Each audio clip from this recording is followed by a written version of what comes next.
Good morning, everybody. It is I, the villainous valuer of vintage volumes, once again, going through some cheap books that I got in New York City. Figured it's been too long. I should do more of these videos. I plan to make them more regularly. But right now is a really good time to make a video about comics because the online... The scam baiting scene where it's just a bunch of people pumping up values dishonestly, like the bad parts of the industry, grading in general, CGC, false scarcity, all that bullshit, it's kind of blowing up. CGC has basically invalidated their own product by... the slabs are just not secure. Right, that's sort of the problem that everybody's now. Like, you can check out. I'll point to the video right now. It's going to be right there, maybe, or possibly over there. But I'll post a link or some, graphic that kind of describes what I'm talking about. But these guys posted a video about how to crack open a slab and reseal it with little to no sign of tampering after swapping the book out. And the idea is people have suggested and suspected that this was happening, but we now have record-breaking sales on eBay, which have been scraped, and so everyone gets to see them. That whatever. Let's go to my books, and then we'll complain about the other idiots. So these are from the Chelsea Flea Market, New York City. I think it's on 26th Street, between 26th and 25th Street, by Madison Square Park. It's a fun little flea market. The vendors are all regulars, so go there and hang out, and there's one guy, there's usually about 3 or 4 people that have some amount of comic books, but there's one guy who always has these boxes of low-grade silver and bronze, and that is my jam. I love it. Absolutely love it. So right on the top, you can see the quality of these books. I mean, it's absolutely beat up. I'm guessing this is Steven's book. It looks like I see an S-scan and it got ripped off. Actually, no, this might have been stolen from Steven, and the culprit was trying to cover up their tracks by ripping off the name. No, but this is clearly somewhere between a 0 and a 1, right? This is totally beat up, but this is the Neal Adams run. This is one of the most important runs in comic book history, when Neal Adams and Denny O'Neil took over the Green Lantern, Green Arrow, and they grounded it in a way that DC Comics really hadn't been before. And you're going to see that in the next few books, how not grounded DC was. There's actually a recent post on Reddit that I was reading where a guy was making a reasonable point, but he didn't know how to make it in a reasonable way. But he's basically saying that at the same time that Marvel was starting to come out with these very grounded, three-dimensional, well-rounded characters like, Spider-Man being a kid with real problems, as well as superpowers and high-action drama. You had the X-Men, which their struggle was mirroring the very real-world struggle in the Civil Rights Movement. So you had Marvel putting out these very grounded comics in the 60s, and this is it. This is what DC was doing, right? Goofball nonsense. Crazy goofball nonsense at the same time that Marvel was truly... And it actually took DC, 15 years or 12 years to catch up to what Marvel, this is like, I guess, 1973, I think. And Marvel was already there in 1961, the way they were writing Spider-Man. So this was DC finally catching up, almost, over a decade late. But the idea of getting any book within this run, getting any Bronze Age Neal Adams for $1 or $2, I'm buying it. Doesn't matter the grade. This story actually matters. It matters to the hobby, and it actually matters to just wider American culture. So, yeah, it's a great book. And now, to kind of prove that point about the goofiness of Silver Age DC, here's what we got. We got, featuring the day Superman became the Flash. Great Krypton, I've lost my Superman powers and gained those of the Flash, but I can't control my speed. I'll freeze to death when I reach outer space. Whatever. This is just ridiculous nonsense. Very, very fun, but completely silly. And there's really nothing for a person reading this to identify with, right? So it can be fun, but it's shallow. I describe it as DC was putting out Burn Notice style content. It wasn't The Wire. Yeah, these are I'm getting kind of rough with this guy, but I don't really care. Like I said, these are cheap books if they ever have any value, but I do want them in a bag. Boom. These are my recommended bags, the self-sealing BCWs. You know, just something, as long as the self-sealant is on the back of the bag, not the back of the flap, because then you end up with the same paper pull issue. So this is going to be, you know, 70s, you know, after that switch I'm talking about, right? This is, okay, so this is early 80s, 81. And I've just been buying Brave and the Bold because I had really good luck reading Brave and the Bold comics. Like just buying a dollar bin Brave and the Bold, reading it, and having the stories be truly interesting. And I think a lot of that has to do with that switch I described, that, you know, they flipped, that, you know, Neil Adams and Denny O'Neil flipped this switch at DC, where they just started telling more realistically, like telling realistic stories with superheroes, which is the version of it that makes the most sense. This one is, I mean, this is a -1 grade, right? Like there's no spine, very silly, but, you know, piece of goofball history. I think these are probably all reprints, right? Or these earlier, am I seeing an earlier copyright date than the one that was printed? No, so I guess maybe these are just original, but whatever, you know, more goofball nonsense. The colorful faces of super, whatever. Rainbow Batman is probably a little more popular. This can't go in a bag. This cannot go in a bag. It'll just be shredded. Okay. This guy is too beat up. I might rip this apart and turn it into a crafts project. I don't know, but it's cheap, so who cares? There we go. Defenders. So this is another, I guess, Bronze Age run that I've been sort of just building. I feel like I've gotten a lot of older Defenders books. I feel like a lot of them actually were probably from the same collection, so I think I've been seeing that mark on a lot of them. And I've been getting most of them at Chelsea Flea Market, so it makes sense. Ooh, what do we have here? Dallas Change? Is that what that says? Dallas Change? Chang? Dallas Chang? No E. Dallas Chang is an interesting name. Okay, yeah, so this was one, when I pulled this one out, I actually got mildly confused for a second. I was like, wait, I already did the Superman faking his death thing. It's like, no, actually, it turns out, that's just a thing he does all the time. So I think I've already talked about this one in a video. Confess, you killed Clark Kent, Jimmy. And it's just about him, like, faking his death. And it just turns out, he's not that good at keeping a secret identity, and he has to just keep pulling the Clark Kent's dead card and then trying to make sense of it, and then like faking a kidnapping and having him show up later. So yeah, it's fun. It just turns out this Clark Kent has been almost dead a lot, just to deflect away from, yeah, this one's not gonna, it's the spine, like putting a book with the spine, like it's basically gonna have to go into a Golden Age bag that's so big that the spine will never make contact when I'm slipping it in the bag.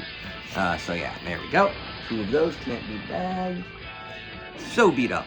Still, like I said, I'm pretty sure they cost me $1. Might have cost me 2, right? Not a bad purchase. No, Lois, this is not a hoax. I am the ghost of Clark Kent. You must forget I ever existed. It is true, except that I am Clark's ghost. This is confusing. I don't even know.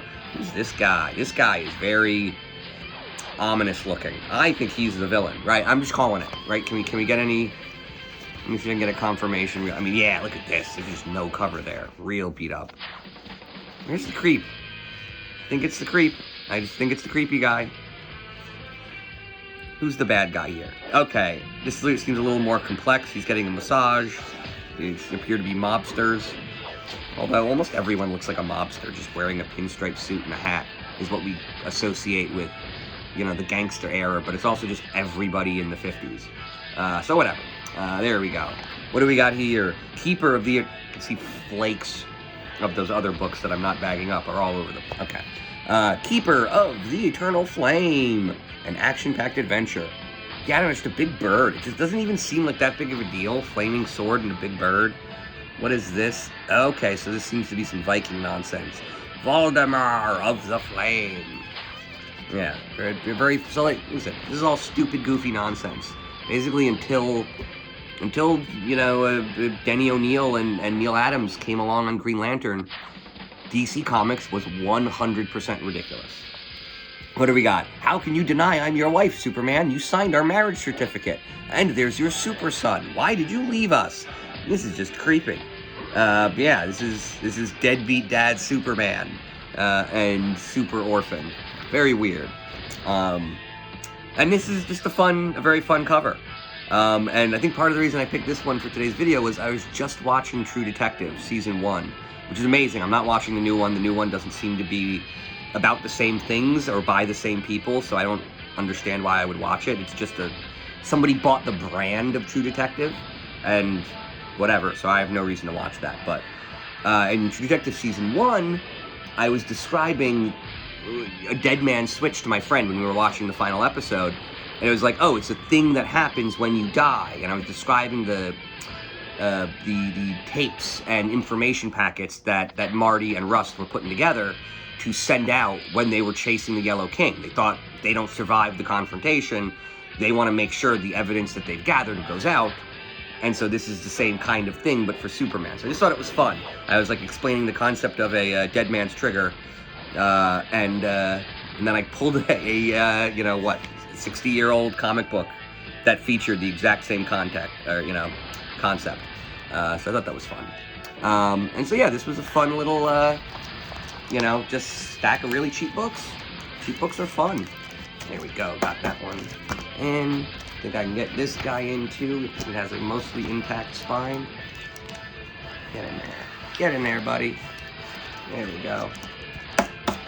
You'll be fine in there. Keeper of the Eternal Flame. Oh yeah, it's like a song. Okay. Boom. What do we got? We got Ghosty. Ghosty's getting the bag. This is just, I'm not the ghost, you're the ghost. No, he's not the ghost. This is just, nope, this one's too flattened and weird. So this one will also have to go into a Golden Age bag. And Defenders. This one's pretty clean. This one will go in real easy. There we go. Kind of want to go through the Defenders to see if I can find similar scorch marks or whatever it is. There we go. Okay, and so let's go back to the drama that we've been facing in the comics community later, and it's all related to CGC. And I'm just going to show you where my opinion of CGC comes from. I don't have very many slabs, and I've never submitted them myself. I don't think they're a good idea, but I wanted a copy of Thor 337, and a very good dealer I know pretty well, who I've been buying from for probably a decade, and who I work alongside at various conventions, had this copy, and I don't really care about the grade, but I know it's a pretty modern book, so I should probably get something above, you know, a reader, right? So I was looking for like a mid-grade copy of this book, and my friend had one. And then I was looking at it, and he was, of course, it's gonna give me a good deal. I'm looking at it, and I'm like, there's something wrong. This is like an 80s book. This is like a very fun key. This is like, right, 82 or 88 or something like that. And then I look on the note. It says it's a Legends reprint from 06. You know, that one that came with the action figure, right? That one that's worth almost nothing. That is completely, you know, a fraction, a tenth of the value of the real book. Except that one says not for resale here. And the coloring's off. This is not that book. It is not the book that the label says. Now, I don't think this was a reholster. You wouldn't, I mean, reholder. You wouldn't do that. This is the opposite direction. This is the cheap label on a more valuable book. Now, we're still talking about like a $60 or $80 book at most. You know, this is not a high value book, but it is popular. But it's a very well-known variant. We all know that. You can be a brain-dead frat kid, a fail son or daughter of the last generation of rich kid mafioso oligarchs, and you can be given a job at CGC despite knowing nothing about comics. And if you go to Key Collector, you'll find out that this is not printed in 2006, that it's printed in the 80s, and it's the original printing, right? And so I only have like 5 slabs And one of them is completely wrong, and wrong in a way that a professional grader could not have gotten wrong. Because this is basic stuff. This is a popular book. It's a popular reprint. It is a well-known variant that exists. And this simply does not have the one thing that, like I said, there's actually two. The colors are off, but also it has the not for resale thing. So my opinion of CGC has always been that they're not good at their job. So when I start seeing these videos and all of these conversations about, oh, you can just kind of open up the slabs. If you heat the joints, you can slide the pegs out, and then you can just use a little bit of clear drying epoxy and some polish, and you'll get a book that's, you know, you can upgrade your 8s to 9s or your 9.2s to 9.8s. And it'll be pretty hard for most people to actually argue that without cracking the book open and completely resubmitting it in a process that takes time. So now, right now, everyone is trying to make this about one guy who did one thing. And quite frankly, it's a little weird to me because no one really seems to know this dealer that has been proven to be reholdering. Like, right, like they figured it out that he took a specific issue and they dissected photographs, they found the exact same defects on the book, and then we've seen like the defects just change, right? That the 9.8 that he had certain defects, and then the 9.8 that got reholdered was just a completely different cover.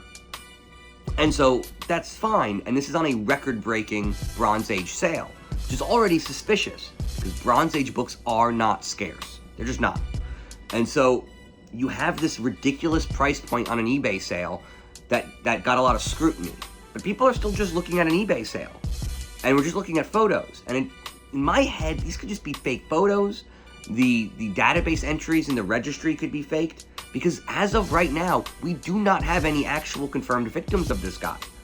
We have people who say they know who they are, who this person is on YouTube, but that they won't tell us, which makes them look like accomplices or peers and friends of this sketchball.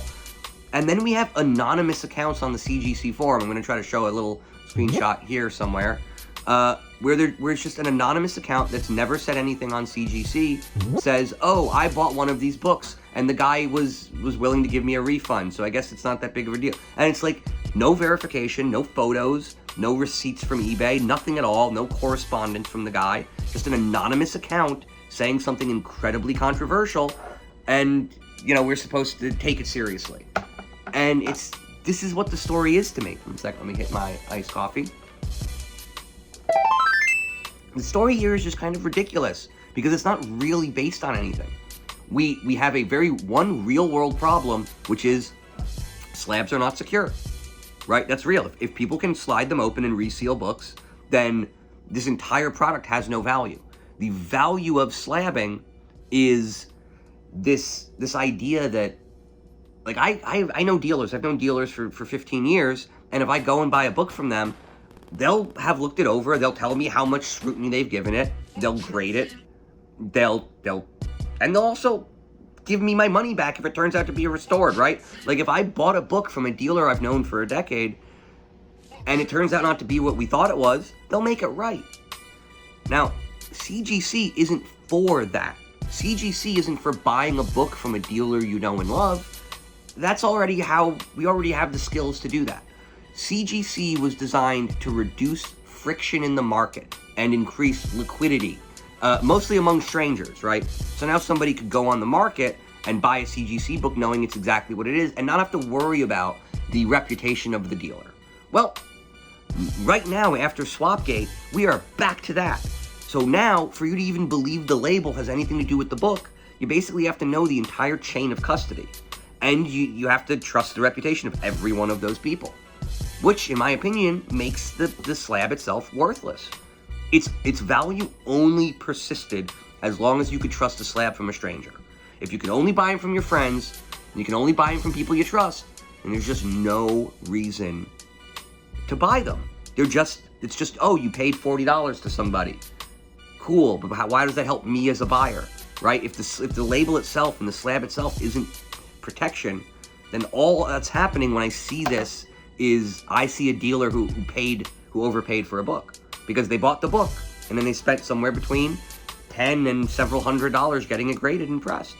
just to go through CGC, and it just doesn't help me, right? So basically, they're going to have to come up with an entirely new reholdering system, and then they're going to have to offer free reholder, completely free, like free, like maybe even walk a guy to my door, take my books, and apologize to me in person, and then bring them back within a week, completely regraded in a brand new slab that has some kind of security system that is invaluable, right? That's the only thing I can see them salvaging their relationship, because right now, you have tons of people with tons of books that don't believe they're safe. They don't believe that they actually know if the label's connected. And if the only way that you can know that a CGC book is authentic is if you submitted it yourself, then I just don't think the product has value, at least not for the market, because this is not good for a collector, right? There's no reason for me to not be able to get into my book, right? Like, it just, that is a downside, right? I mean, even this, like, it just, you can even just look at the corners, like, they're just not sealed well. This is just not a great product. Like, I'm fairly sure I could get one of these open at this point, and that's just unacceptable. Why wouldn't they be using glue, right? Like, why wouldn't they actually seal it in a thing with something that could be broken one way, right? Like, you can't re-glue glue. When glue is cracked, it looks weird, right? If they did something, right, strips along the sides, you know, it's just, it's absurd that this product has gotten so much credit for so long, and now it's completely blown up. And it's going to take a lot of the value in the marketplace along with it. Which, by the way, for me, it's good. A lot more books are going to end up in the dollar bins if the market tanks, and the market is tanking. And I think at this point, it's not controversial to suggest that CGC is the cause of most of the rampant price inflation and will be the cause of the massive crash. The biggest cause outside of the big two publishers, Marvel and DC, are the biggest villains of all. They're putting out bad comics and charging more than ever. Comics are worse, there are more titles, and fewer of them are good. So, the two villains are Marvel and DC right now, but, you know, right, like, they're the Thanos and the Galactus of this thing. But CGC is one of the heralds, man. CGC is low-key working for Thanos. You know, it's just, this is where we're at in the market. It's pretty dark. But if you buy books you care about, as opposed to, you know, buy the book, not the grade, this shouldn't be the thing you're buying, you know? So, there you go. That's just my little Swapgate rant. It just seems like a stupid problem that's probably not even real, because the sales of the high-end Bronze Age books, to me, look fake. So the ones that are the biggest victims of this don't actually seem to exist, and it seems to have been a bunch of market-making fake auctions, right? It's very weird to have these record-breaking sales of Bronze Age books, and the only people claiming any involvement in the sale are anonymous throwaway accounts. So I think everybody should take everything with a grain of salt, but the one thing we do know is that these slabs aren't secure.